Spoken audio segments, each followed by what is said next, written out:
Hi hello ನಮಸ್ತೆ, welcome back to our channel Pooja Sagar Kannada vlogs. ಎಲ್ಲರೂ ಹೇಗಿದ್ದೀರಾ, ಚೆನ್ನಾಗಿದ್ದೀರಾ ಅಂತ ಅನ್ಕೊಂತೀನಿ. ಸೊ ಇವತ್ತು ಟ್ಯೂಸ್ಡೇ, ಟೈಮ್ ಆಗಿದೆ ಆಲ್ರೆಡಿ 1:15. ಇವಾಗ ವ್ಲಾಗ್ನ ಸ್ಟಾರ್ಟ್ ಮಾಡಿದ್ದೀನಿ.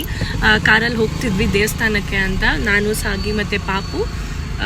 ಆರತಿ ಉಕ್ಕಡ ದೇವಸ್ಥಾನಕ್ಕೆ ಹೋಗಿ ಮಾರಮ್ಮ ದೇವಿಗೆ ಕೈ ಮುಕ್ಕೊಂಡು ದೇವ್ರ ದರ್ಶನ ಮಾಡಿಕೊಂಡು ವಾಪಸ್ ಬರೋಣ ಅಂತ.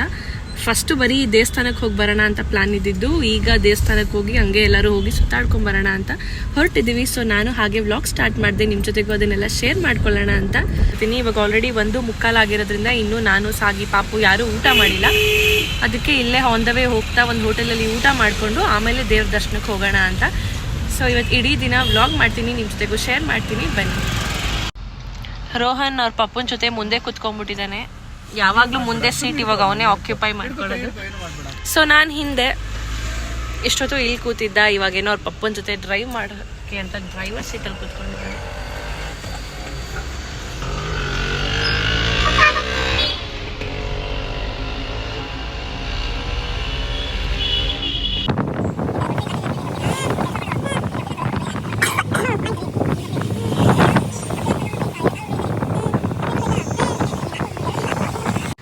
ಚಿನಿ, ಕಾರ್ ಓಡಿಸ್ತಿದ್ಯಾ? ಹಾಂ, ಹೆಂಗೆ ಓಡಿಸೋದು ಪಪ್ಪ ಕಾರು? ತೋರಿಸು.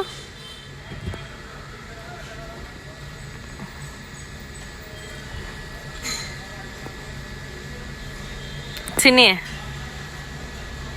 ಇಲ್ಲಿ ಹಾಯ್ ಮಾಡು ಎಲ್ಲರಿಗೂ. ರೋಹನ್, ಚಿನ್ನಮ್ಮ ಹಾಯ್ ಹಾಯ್ ಮಾಡು. ಹಾಯ್, ಆಯಿತು, ಹಾಯ್. ಸೊ ನಮ್ಮ ರೋಹನ್ ಡ್ರೈವಿಂಗಲ್ಲಿ ಬ್ಯುಸಿ ಇದ್ದಾನೆ. ಸಾಗಿ ಊಟ ತೊಗೊಂಡು ಬರ್ತೀನಿ ಅಂತ ಹೋದರು. ಆನ್ ದ ವೇ ಒಂದು ಹೋಟೆಲ್ ಸಿಕ್ತು. ಸೊ ಅಲ್ಲೇ ಸ್ಟಾಪ್ ಮಾಡಿದ್ದೀವಿ, ಕಾರಲ್ಲೇ ಕುತ್ಕೊಂಡು ತಿನ್ಬೋದು ಅಂತ. ಸೊ ಅವ್ರು ತೊಗೊಂಡು ಬರೋಕ್ಕೆ ಅಂತ ಹೋಗಿದ್ದಾರೆ, ವೆಯ್ಟ್ ಮಾಡ್ತಾ ಇದ್ದೀವಿ. ಬೈ ದ ವೇ ಮನೇಲಿ ಎಲ್ಲರಿಗೂ ಕೆಮ್ಮು, ನೆಗಡಿ. ಫಸ್ಟ್ ರೋಹನಿಗೆ ಸ್ಟಾರ್ಟ್ ಆಯಿತು. ಸೊ ಪಾಪ ಅವನಿಗೆ ಇನ್ನೂ ತುಂಬ ಕೆಮ್ಮು ಮತ್ತು ನೆಗಡಿ. ಅವನಿಂದ ಹಾಗೆ ಒಬ್ಬೊಬ್ರಿಗೆ ಎಲ್ಲರಿಗೂ ಆಗ್ಬಿಟ್ಟಿದೆ, ಅದೊಂಥರ ಇನ್ಫೆಕ್ಷಿಯಸ್ಸು. ಸೊ ಎಲ್ಲರೂ ಹುಷಾರಾಗಿರಿ, ವೈರಲ್ ಫೀವರ್ ಸೀಸನ್ ಇದೆ. ಬಿಸಿ ಬಾತ್. ನಾನು ರೋಹನ್ಗೆ ಇವಾಗ ಊಟ ಮಾಡಿಸ್ತಾ ಇದ್ದೀನಿ. ಅವನಿಗೆ ಊಟ ಮಾಡಿಸ್ತಾ ಕೂತಿದ್ದೀನಿ. ಬೈ ದ ವೇ ಹುಷಾರು ಎಲ್ಲರೂ. ವೈರಲ್ ಫೀವರ್ ಎಲ್ಲ ಕಡೆ ಆಗ್ತಾ ಇದೆಯಂತೆ, ನಮಗೂ ಅಷ್ಟೇ ಸಿಕ್ಕಾಬಟ್ಟೆ ಕೆಮ್ಮು ನೆಗಡಿ ಎಲ್ಲರಿಗೂ. ಬಟ್ ಅನ್ಎಕ್ಸ್ಪೆಕ್ಟೆಡ್ ಆಗಿ ಈ ಥರ ಹೊರಗಡೆ ಕರೆಕ್ಟಾಗಿ ಲಂಚ್ ಸ್ವಲ್ಪ ಡಿನ್ನರ್ ಟೈಮಿಗೆ ಬಂದರೆ ಅವಾಯ್ಡ್ ಮಾಡೋಕ್ಕಾಗಲ್ಲ, ಏನಾದ್ರು ಒಂದು ತಿನ್ನಲೇಬೇಕಾಗುತ್ತೆ. ಸೊ ಅದಕ್ಕೆ ಅಂತ ತಿಂತಿದ್ದೀವಿ. ಅದರ್ವೈಸ್ ಮನೇಲಿದ್ರೆ ಬಿಸಿ ನೀರು ಈ ಥರದ್ದೇ ಕುಡಿಯೋದು. ಹೊರಗಡೆನೂ ಅದಕ್ಕೆ ಬಂದಾಗ ಫ್ಲಾಸ್ಕಲ್ಲಿ ಬಿಸಿ ನೀರು ತೊಗೊಂಡು ಬಂದುಬಿಟ್ಟಿರ್ತೀನಿ. ಈಗ ಬೇರೆ ಸ್ವಲ್ಪ ಬ್ಯಾಂಗ್ಳೂರ್ ಅದೆಲ್ಲ ಹೋಗಿ ಬಂದ್ವಿ, ವೆದರೆಲ್ಲ ಚೇಂಜ್ ಆಯಿತು. ಮತ್ತು ಎಲ್ಲ ಕಡೆ ಅದೇ ಸೀಸನ್ ಇವಾಗ. ಸೊ ಒಬ್ಬರಿಂದ ಒಬ್ರಿಗೆ ಹರಡುತ್ತೆ. ಫಸ್ಟ್ ಪಾಪುಗಾಯಿತು, ಕೊಡು. ಹಾಗೆ ಒಬ್ಬರಿಂದ ಒಬ್ರಿಗೆ ಎಲ್ಲರಿಗೂ ಹಾಗೆ ಸ್ಪ್ರೆಡ್ ಆಗಿದೆ. ಸೊ ಎಲ್ಲರೂ ಸ್ಟೇ ಸೇಫ್. ಈಗ ಬೇರೆ ಕಾರ್ತಿಕ್ ಮಾಸ, ಹಾಗಾಗಿ ನಾವು ನಾನ್ ವೆಜ್ ಯಾರೂ ತಿನ್ನಲ್ಲ. ಅಂದರೆ ದೀಪಾವಳಿ ಅಮಾವಾಸ್ಯೆಯಿಂದ ಸ್ಟಾರ್ಟ್ ಆಗಿ ಇವಾಗ ನೆಕ್ಸ್ಟ್ ಆಲ್ಮೋಸ್ಟ್ ಡಿಸೆಂಬರ್ 20 ಅಥವಾ 22 ಅಂದರೆ ಷಷ್ಠಿಗೆ ತನಿ ಎರಿಯೋವರೆಗೂ ನಾನ್ ವೆಜ್ ಎಲ್ಲ ತಿನ್ನಲ್ಲ. ಹಾಗಾಗಿ ವೆಜಿಟೇರಿಯನ್ ಹೋಟೆಲ್ಗಳೇ ಹುಡುಕಬೇಕು, ವೆಜಿಟೇರಿಯನ್ನೇ ತಿನ್ನಬೇಕು. ಇಲ್ಲ ಅಂದಿದ್ದರೆ ಇವತ್ತು ಮಂಗಳವಾರ. ಯೂಶ್ವಲಿ ಈ ಥರ ಆರತಿ ಉಕ್ತಕ್ಕೆ ಆ ಥರ ಎಲ್ಲ ಬಂದಾಗ ಮಂಗಳವಾರ ಆ ಕಡೆ ಸೈಡೆಲ್ಲ ನಾನ್ ವೆಜ್ ಎಲ್ಲ ಚೆನ್ನಾಗಿರುತ್ತೆ, ತಿನ್ಕೊಂಡು ಬರ್ತಾಯಿದ್ವಿ. ಇಲ್ಲ ಫಿಶ್ ಲ್ಯಾಂಡ್ಗೆ, ಪೂಜಾರೀಸ್ ಫಿಶ್ ಲ್ಯಾಂಡ್ಗೋ ಇಲ್ಲ ಅಕ್ಕಪಕ್ಕ ಎಲ್ಲರೂ ಹೋಗಿ ನಾನ್ ವೆಜ್ ಎಲ್ಲ ತಿನ್ಕೊಂಡು ಬರ್ತಿದ್ವಿ. ಬಟ್ ಈಗ ಕಾರ್ತಿಕ್ ಮಾಸ ಆಗಿರೋದ್ರಿಂದ ಹೋಗೋಕ್ಕೆ ಮುಂಚೆನೇ ವೆಜ್ ಹೋಟ್ಲಲ್ಲಿ ಎಲ್ಲರೂ ತಿನ್ಕೊಂಡು ಆಲ್ರೆಡಿ ಊಟದ ಟೈಮ್ ಆಗಿರೋದ್ರಿಂದ ಹೋಗೋಣ ಅಂತ. ಮಕ್ಳಿಗೆ ತಿನ್ಸೋದು ಅಷ್ಟೇ ಕಷ್ಟ. ಸೊ ಎಷ್ಟು ಸ್ವೆಟ್ ಆಗಿದ್ದೀನಿ ನೋಡ್ತಿರ್ಬೋದು. ಓಕೆ, ಒಂದು ನಿಮಿಷ.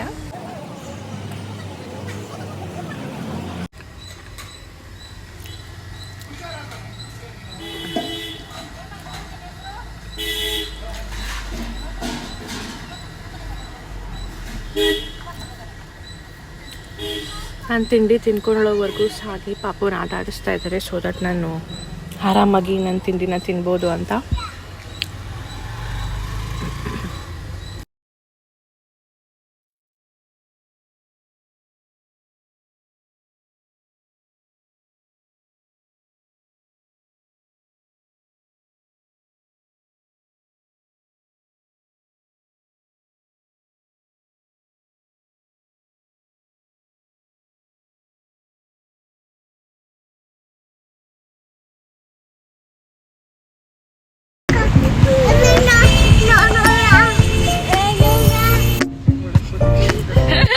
ಚಿನಿ, ಒಂದ್ಸಲ ಬಿದ್ದೋಗ್ಬಿಡ್ತೀಯ ಬಾಯಲ್ಲಿ, ಹಿಂದೆ ಬಿದ್ದೋಗ್ಬಿಡ್ತೀಯ ಚಿನ್ನಮ್ಮ.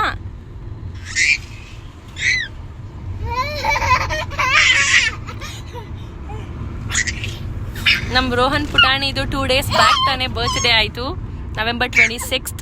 ಸೊ ಎಲ್ಲರೂ ಅವನ್ನೇ ವಿಶ್ ಮಾಡಿ, ಬ್ಲೆಸ್ ಮಾಡಿ.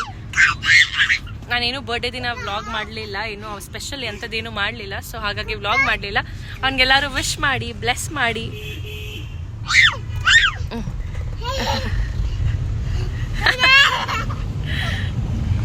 ಆನ್ ದ ವೇ ಇದೀವಿ ಇವಾಗ. ಇನ್ನೊಂದು 5-10 minutes ಇದೆ ದೇವಸ್ಥಾನಕ್ಕೆ ರೀಚ್ ಆಗೋಕ್ಕೆ. ಸೊ ದೇವಸ್ಥಾನಕ್ಕೆ ರೀಚ್ ಆದಮೇಲೆ ನಾನು ಫರ್ದರ್ ವ್ಲಾಗ್ನ ಕಂಟಿನ್ಯೂ ಮಾಡ್ತೀನಿ.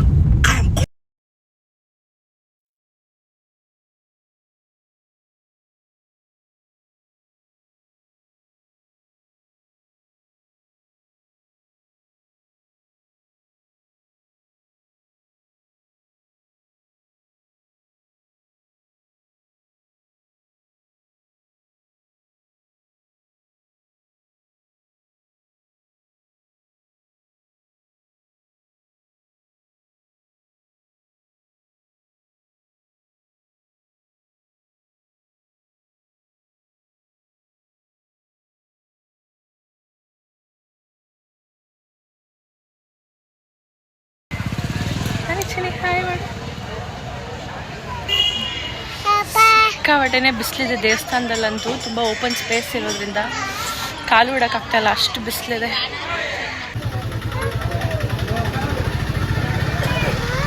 ಏನಮ್ಮ ಏನಮ್ಮ ಆಯ್ತಾಯ್ತು, ಕಡಿಮೆ ಆಗುತ್ತೆ ಮಗನೇ, ಕಡಿಮೆ ಆಗುತ್ತೆ. ನಿಂತ್ಕೋ, ಬಿಸಿಲು ಚಿನಿ, ಹೋಗ್ಬೇಡ.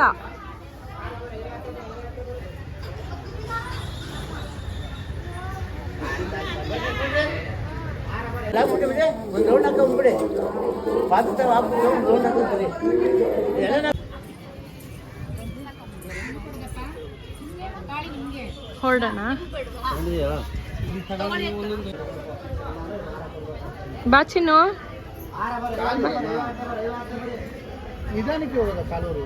ಬಾ.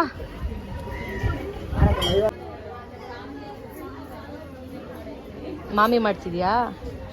ಮಾಮಿ ಆಯ್ತು, ಮಾಮಿ ಮಾಡು.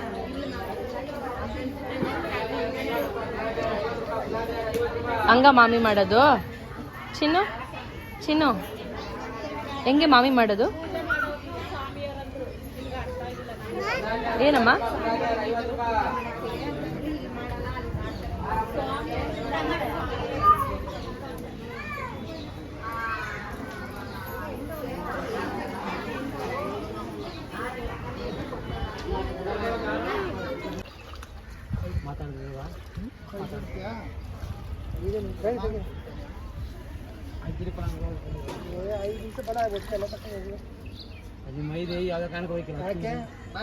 ಬರ್ತಾ ಇದ್ದೀನಿ. ದೇವ್ರ ದರ್ಶನ ಎಲ್ಲ ಚೆನ್ನಾಗಾಯಿತು. ರೋಹನ್ ಅಲ್ಲಿ ಕಡಲೆಪುರಿ ತೊಗೊಂಡು, ಅವನು ಕಡಲೆಪುರಿ ಅಂದರೆ ಫೇವ್ರೆಟ್, ಒಂದೊಂದೇ ಎತ್ಕೊಂಡು ತಿಂತಾ ಇರ್ತಾನೆ. ಸೊ ಹಾಗಾಗಿ ಬಟ್ಲಲ್ಲಿ ಹಾಕ್ಕೊಂಡು ಕುತ್ಕೊಂಡ್ಬಿಟ್ಟಿದ್ದಾನೆ ತಿಂತ. ಹಾಯ್ ಸಾಗಿ. ಯಾವುದೇ ಈ ಥರ ದೇವಸ್ಥಾನ, ದೊಡ್ಡ ದೊಡ್ಡ ಪುಣ್ಯಕ್ಷೇತ್ರಗಳಿಗೆ ಹೋದಾಗ ಅಲ್ಲಿ ಕಪ್ದಾರನೋ ಕೆಂಪು ಯಂತ್ರ ಈ ಥರ ಏನು ಹೇಳ್ತಾರೆ ಅದನ್ನ ಕೈಗೆ ಕಟ್ಟಿಸ್ಕೊಂಡು ಬರೋದು ನನಗೆ ಸಿಕ್ಕಾಪಟ್ಟೆ ಇಷ್ಟ. ಬಟ್ ಈ ಸಲ ಏನೋ ಸಾಗಿ ಕಟ್ಟಿಸ್ಕೊಂಡ್ರು ಅಷ್ಟೇ. ರೋಹನ್ ಫುಲ್ ಕಡಲೆಪುರಿ ಎಲ್ಲ ತಿನ್ಕೊಂಡು ಎಂಜಾಯ್ ಮಾಡ್ತಾಯಿದ್ದ.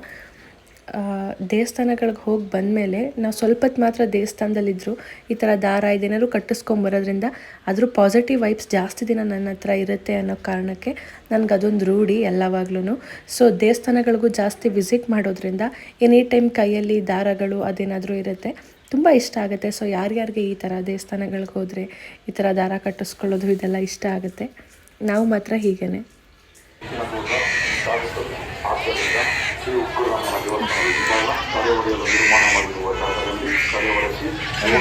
ಹಾಯ್ ಮಾಡೋರು ಎಲ್ಲರಿಗೂ. ಆಯ್ತಾ ದೇವ್ರ ದರ್ಶನ ಮಾಡಾಯ್ತಾ? ನಿಂಗೆಲ್ಲಿ ದಾರ? ಹಾಂ, ಎಲ್ಲಿ ದಾರ?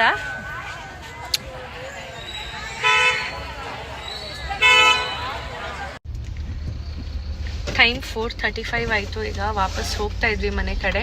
ಅಲ್ಲೇ ಎಲ್ಲರೂ ದೇವ್ರ ದರ್ಶನ ಎಲ್ಲ ಆದಮೇಲೆ ಹೆಂಗೋ ಊಟ ಎಲ್ಲ ಆಗಿತ್ತಲ್ಲ, ಹಾಗಾಗಿ ಅಲ್ಲೇ ಒಂದು ಪಕ್ಕದಲ್ಲಿ ರೆಸಾರ್ಟ್ ರಿನೋವೇಟ್ ಮಾಡಿದ್ರು, ಚೆನ್ನಾಗಿತ್ತು.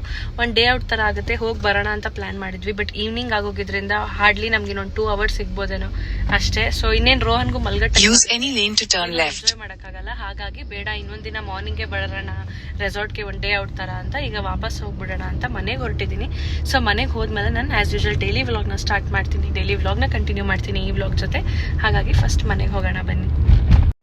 ಅಲ್ಲಿಂದನೇ ಕಡಲೆಪುರಿ ಮತ್ತು ಮಿಕ್ಸ್ಚರ್ ಎಲ್ಲ ತಂದಿದ್ವಿ, ಆ ಸೈಡೆಲ್ಲ ಚೆನ್ನಾಗಿರುತ್ತೆ. ಹಾಗಾಗಿ ಮನೆಗೆ ಬಂದಮೇಲೆ ಫಿಲ್ಟರ್ ಕಾಫಿ ಜೊತೆ ಅದನ್ನು ಎಂಜಾಯ್ ಮಾಡಿಕೊಂಡು ಆ ವ್ಲಾಗ್ನ ನಾನು ಅಲ್ಲಿಗೆ ಎಂಡ್ ಮಾಡಿದೆ. Hi, welcome back. ಸೊ ಇವತ್ತು ನೆಕ್ಸ್ಟ್ ಡೇ ಆಫ್ಟರ್ನೂನ್ ವ್ಲಾಗ್ನ ಕಂಟಿನ್ಯೂ ಮಾಡ್ತಾ ಇದ್ದೀನಿ. ಹಿಂದಿನ ದಿನ ವ್ಲಾಗ್ನ ಎಂಡ್ ಮಾಡೋಣ ಅಂದ್ಕೊಂಡೆ, ಡೈಲಿ ವ್ಲಾಗ್ ಕಂಟಿನ್ಯೂ ಮಾಡ್ತೀನಿ ಅಂತ ಹೇಳಿದ್ದೆ. ಬಟ್ ರೋಹನ್ಗೆ ಸ್ವಲ್ಪ ಹುಷಾರಿಲ್ದಿರೋ ಕಾರಣ ಅವನು ಸ್ವಲ್ಪ ಜಾಸ್ತಿ ಊಟ ಮಾಡ್ತಿರ್ಲಿಲ್ಲ, ಹೀಗೆಲ್ಲ ಇತ್ತು. ಆಮೇಲೆ ನಾನು ಕೂಡ ಟ್ರಾವೆಲ್ ಮಾಡ್ಕೊ ಬಂದಿದ್ದರಿಂದ ಕೆಮ್ಮು ನೆಗಡಿ ಎಲ್ಲ ಇದ್ದಿದ್ದರಿಂದ ಫುಲ್ ಹೆಡ್ಏಕ್. ಸೊ ನಾನು ವ್ಲಾಗ್ನ ಕಂಟಿನ್ಯೂ ಮಾಡಲಿಲ್ಲ, ಅಲ್ಲೇ ನಿಲ್ಲಿಸ್ಬಿಟ್ಟೆ. ಇವಾಗ ವ್ಲಾಗ್ನ ಎಂಡ್ ಮಾಡೋಣ ಅಂತ ಬಂದೆ. ಅದಕ್ಕಿಂತ ಮುಂಚೆ ನಾನು ಸುಮಾರು ದಿನದಿಂದ ಅನ್ಕೋತಿದ್ದೆ ಈ ವಿಚಾರನ ನಾನು ಯಾವಾಗಲಾದ್ರು ವ್ಲಾಗ್ ಮಾಡುವಾಗ ಹೇಳಬೇಕು ಅಂತ. ಯಾಕಂದರೆ ಸುಮಾರು ಜನ ಯಾರ್ಯಾರು ನನಗೆ ಸಬ್ಸ್ಕ್ರೈಬರ್ಸ್ ಇದ್ದೀರಾ, ವ್ಯೂವರ್ಸ್ ಇದ್ದೀರಾ, ಇವರೆಲ್ಲ ಪ್ರೆಗ್ನೆನ್ಸ್ ಇರೋರು ಅಂಥವರೇ ಇದ್ದೀರಾ. ಸೊ ಅವರಿಗೆ ಯಾರಿಗಾದ್ರೂ ಇದು ಯೂಸ್ ಆಗ್ಬೋದು, ಹೆಲ್ಪ್ ಆಗ್ಬೋದು ಅಂತ ಹೇಳ್ತಿದ್ದೀನಿ. ಎಸ್ಪೆಷಲಿ ಯಾರು ಮೂಗು ಚುಚ್ಚಿದ್ದೀರಾ ಅಂಥವರು, ಪ್ರೆಗ್ನೆಂಟ್ ಇದ್ದೀರಾ. ನನ್ನ ಪ್ರೆಗ್ನೆನ್ಸಿಲಿ ಏನಾಯಿತು ಅಂತ ಅಂದರೆ, ನಾನು ಮೂಗು ಚುಚ್ಚಿದ್ನಲ್ವ, ಒಂದು ಚಿಕ್ಕ ಸ್ಟಡ್ ಹಾಕಿದ್ದೆ. ಬಟ್ ಯೂಶಲಿ ನಾನು ಹೇಳಿದ್ದೀನಿ ನನ್ನ ವ್ಲಾಗಲ್ಲಿ, ಅಂದರೆ ಕೆಲವ್ರಿಗೆ ಮೂಗು ದಪ್ಪ ಆಗುತ್ತೆ ಪ್ರೆಗ್ನೆಂಟಲ್ಲಿ ಅಂತ. ಆ ಥರ ಮೂಗು ದಪ್ಪ ಆದಾಗ 1-2 ದಿನ 3 ದಿನ ಮೂಗು ಯಾಕೋ ಪೇಯ್ನ್ ಬರ್ತಿತ್ತು. ನಾನೇನೋ ನನ್ನ ಸ್ಟಡ್ಡು ಅದಕ್ಕೆ ಗಾಳಿ ಆಡ್ತಾ ಇಲ್ವೇನೋ, ಸ್ಪೇಸ್ ಸಾಕಾಗ್ತಿಲ್ವೇನೋ ಅಂತ ಅದನ್ನು ಅವಾಗವಾಗ ಸರಿ ಮಾಡ್ಕೋತಿದ್ದೆ. ಬಟ್ ಅಂಥದ್ದೇನೂ ಆಗಿರಲ್ಲ, ಬರೀ ಪೇಯ್ನ್ ಬರ್ತಿತ್ತು. ನಾನು ಅಟ್ಲೀಸ್ಟ್ ಅವಾಗಲಾರು ಅದನ್ನು ಚೇಂಜ್ ಮಾಡಿ ಸ್ವಲ್ಪ ದೊಡ್ಡದು ಹಾಕಬೇಕಾಗಿತ್ತೇನೋ ನೋಸ್ಪಿನ್, ನನಗೆ ಗೊತ್ತಾಗಲಿಲ್ಲ. ಬಟ್ ಅದೇನಾಯಿತು ಅಂತ ಗೊತ್ತಿಲ್ಲ, ತುಂಬ ಸಡನ್ನಾಗಿ ಓವರ್ ನೈಟ್ ಆಗೋ ಥರ ಒಳಗಡೆಯಿಂದ ಸ್ಟಡ್ ಮೇಲೇ ಎಕ್ಸ್ಟ್ರಾ ಸ್ಕಿನ್ ಬೆಳ್ಕೊಂಬಿಟ್ಟಿತ್ತು. ಅಂದರೆ ಮೇಲ್ಗಡೆಯಿಂದ ಸ್ಟಡ್ ಕಾಣ್ತಿತ್ತು, ಒಳಗಡೆ ನೋಸ್ ಒಳಗಡೆಯಿಂದ ಎಕ್ಸ್ಟ್ರಾ ಸ್ಕಿನ್ ಬೆಳ್ಕೊಬಿಟ್ಟಿತ್ತು ಸ್ಟಡ್ ಮೇಲೇ. ಸೊ ನಾನು ಡೆಲಿವರಿ ಆಗಿ 3 monthsವರೆಗೂ ವೆಯ್ಟ್ ಮಾಡಿ, ಆಮೇಲೆ ಡೆಲಿವರಿ ಆಗಿ 3 months ಆದಮೇಲೆ ನಾನು ಅದನ್ನ ಮೈನರ್ ಆಪ್ರೇಷನ್ ಮಾಡಿಸಿ ಕಟ್ ಮಾಡಿಸಿ ತೆಗೆಸಿದ್ದು. ಅದಾದಮೇಲೆ ಮತ್ತೆ 3 to 6 months ವೆಯ್ಟ್ ಮಾಡಿ ಮತ್ತೆ ಚುಚ್ಚಿಸ್ದೆ. ಬಟ್ ಅದು ಎಕ್ಸ್ಟ್ರಾ ಸ್ಕಿನ್ ಒಳಗಡೆಯಿಂದ ಉಳ್ಕೊಂಬಿಟ್ಟಿರೋದ್ರಿಂದ ನಾನು ಮೇಲ್ಗಡೆಯಿಂದ ಯಾವುದೇ ಸ್ಟಡ್ ಹಾಕಿದ್ರೂ ಅದು ಕೆಳಗಡೆ ಸ್ಕಿನ್ ದಪ್ಪ ಇರೋದ್ರಿಂದ ಆಚೆನೇ ಬರ್ತಾ ಇರಲಿಲ್ಲ. ಸೊ ಹಾಗಾಗಿ ನೋಸ್ಪಿನ್ ಸ್ವಲ್ಪ ದೊಡ್ಡದಾಗಿರುತ್ತಲ್ಲ, ಅಂದರೆ ರಿಂಗ್ಗಳು ಅಂಥದ್ದು ಹಾಕಬೇಕಾಯಿತು. ಅಂದರೆ ನಂಗೆ ಇಷ್ಟ ಇರಲಿಲ್ಲ, ಬಟ್ ಆದರೂ ಸ್ಟಡ್ ಬದಲು ರಿಂಗ್ ಹಾಕೋ ಹಂಗಾಯಿತು. ಹಾಕಿದ್ದೆ ಕೂಡ ಸ್ವಲ್ಪ ದಿನ, ಬಟ್ ಆದರೆ ಅದು ಗೊತ್ತಿಲ್ಲ. ಇವಾಗ ಸ್ವಲ್ಪ ಈ ನಡುವೆ ಹುಷಾರು ತಪ್ಪಿದ್ನಲ್ಲ, ಆವಾಗ ನಾನು ಹಾಕಿರಲಿಲ್ಲ ಒಂದು 3-4 ದಿನ. ಮತ್ತೆ ಇವಾಗ ಅದು ಕ್ಲೋಸ್ ಆಗಿಬಿಟ್ಟಿದೆ, ಮತ್ತೆ ಸ್ಕಿನ್ ಹಾಗೇ ಇದೆ. ಈಗ ನನಗಂತೂ ಬೇಜಾರಾಗೋಯ್ತು, ಬೇಡವೇ ಬೇಡ, ಮತ್ತೆ ಮೂಗು ಚುಚ್ಚೋದು ಹಿಂಸೆನೇ ನನಗೆ ಬೇಡ ಅಂತ ಅಂದ್ಕೊಂಡು ಸುಮ್ಮನೆ ಆಗ್ಬಿಟ್ಟಿದ್ದೀನಿ. ತುಂಬ ಇಷ್ಟಪಟ್ಟು ಚುಚ್ಚಿದ್ದು ನಾನು 7th standardಲ್ಲಿ. ಬಟ್ ಇವಾಗ ನೋಡಿದ್ರೆ ಇವಾಗ ನಾನು ಏನು ಇಷ್ಟಪಟ್ಟೆ ಅದೇ ಹಾಕೋಕ್ಕಾಗ್ತಿಲ್ಲ. ನೋಡ್ತಿರ್ಬೋದು ಇವಾಗ ಏನೂ ಹಾಕಿಲ್ಲ. ಸೊ ಈ ಥರ ಆಗುತ್ತೆ, ತುಂಬ ಇಷ್ಟಪಟ್ಟು ಎಲ್ಲ ಮಾಡಿ ಹಾಕೋಕ್ಕಾಗದೆ, ಏನು ಪರಿಸ್ಥಿತಿ ಇಲ್ಲದೆ ಈ ಥರ ಇರಬೇಕಾಗತ್ತೆ. ಇದೊಂದು ಫ್ಯಾಕ್ಟ್ ಹೇಳಬೇಕಾಗಿತ್ತು ನಾನು. ಸ್ವಲ್ಪ ನೋಡ್ಕೊಳ್ಳಿ ಅದನ್ನು, ಸ್ವಲ್ಪ ದೊಡ್ಡದು ನೋಸ್ಪಿನ್ ಹಾಕಿ ಪ್ರೆಗ್ನೆನ್ಸಿ ಟೈಮಲ್ಲಿ ಮೂಗು ದಪ್ಪ ಆದರೆ ಅಂತ. ಇಲ್ಲಾಂದರೆ ಈ ಥರ ಪದೇ ಪದೇ ಚುಚ್ಚೋದು, ಅದು ಸರಿ ಹೋಗದೆ ಇರೋದು, ಈ ಥರ ಎಲ್ಲ ಆಗುತ್ತೆ. ಜೊತೆಗೆ ಆ ಸ್ಕಿನ್ ಬೇರೆ ನಂಗೆ ಒಳಗಡೆ ಎಕ್ಸ್ಟ್ರಾ ಸ್ಕಿನ್ ಬೆಳ್ಕೊಂಡಿರೋದು ಹೋಗ್ತಿಲ್ಲ. ಇದೆಲ್ಲ ಒಂಥರ ಏನೋ ಪ್ರಾಬ್ಲಮ್ ಆಗುತ್ತೆ. ಹೇಳೋಕ್ಕೆ ಚಿಕ್ಕ ವಿಚಾರ, ಬಟ್ ಅದು ಒಂಥರ ದೊಡ್ಡದು ಅನಿಸುತ್ತೆ ಫೇಸ್ ಮಾಡೋರಿಗೆ. ಸೊ ಅದಕ್ಕೆ ಹೇಳ್ತಿದ್ದೀನಿ, ಈ ವಿಚಾರ ಸ್ವಲ್ಪ ಗಮನ ಕೊಡಿ ಅಂತ ಹೇಳ್ತಾ ಈ ವ್ಲಾಗ್ನ ನಾನು ಇಲ್ಲಿಗೆ ಎಂಡ್ ಮಾಡ್ತೀನಿ. ಮತ್ತೆ ನಾನು ನಿಮಗೆ ನೆಕ್ಸ್ಟ್ ವಿಡಿಯೋದಲ್ಲಿ ಸಿಗ್ತೀನಿ. ಈ ವಿಡಿಯೋ ನಿಮಗೆ ಇಷ್ಟ ಆಗಿದ್ರೆ ವಿಡಿಯೋಗೆ ಒಂದು ಲೈಕ್ ಕೊಡಿ. ಮತ್ತು ಯಾರ್ಯಾರಿನ ನನ್ನ ಚಾನಲ್ಗೆ ಸಬ್ಸ್ಕ್ರೈಬ್ ಮಾಡ್ಕೊಂಡಿಲ್ವೋ ಪ್ಲೀಸ್ ಬೇಗ ಸಬ್ಸ್ಕ್ರೈಬ್ ಮಾಡಿಕೊಂಡು 1000 ಸಬ್ಸ್ಕ್ರೈಬರ್ಸ್ ಆಗೋಕ್ಕೆ ಹೆಲ್ಪ್ ಮಾಡಿ ಅಂತ ಹೇಳ್ತಾ ನಾನು ಮತ್ತೆ ನೆಕ್ಸ್ಟ್ ವಿಡಿಯೋದಲ್ಲಿ ಸಿಗ್ತೀನಿ. ಅಲ್ಲಿವರೆಗೂ keep watching. Thank you. Bye bye.